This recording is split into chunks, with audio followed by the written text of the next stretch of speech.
Many thanks, Mark Johnson. Well, there are new developments in the Anthony Sowell trial. Parole will not be an option for the convicted killer, Anthony Sowell. A judge ruled that the jury can only consider life in prison with no parole or the death penalty. News Channel 5 Chief Investigator Ron Regan joins us. Ron, there was also a surprise in the courtroom today.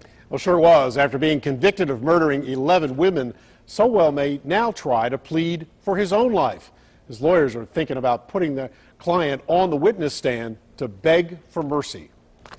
Mr. Sowell is present in court with his attorneys John Parker and Rufus Sims. Anthony Sowell may try to save his own life. In court, his defense attorney said Sowell may try to convince the jury from the witness stand why he should not get the death penalty. But first, his lawyers wanted assurances from the judge that they could guide him through his testimony by prompting him with questions. Judge Dick Ambrose agreed.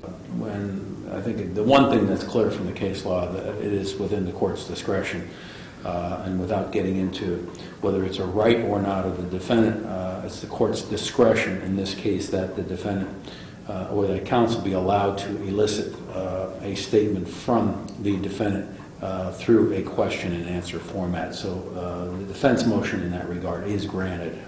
Ambrose also ruled Sowell is a repeat violent offender and sexual predator. At one point, Sowell simply yawned.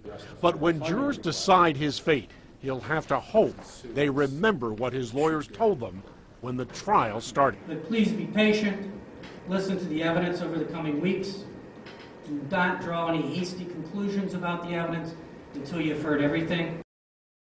And of course, that didn't work last week. We'll see what happens. The punishment phase begins Monday morning, and I'll be there for all of it. You can find up-to-the-minute coverage on NewsNet5.com.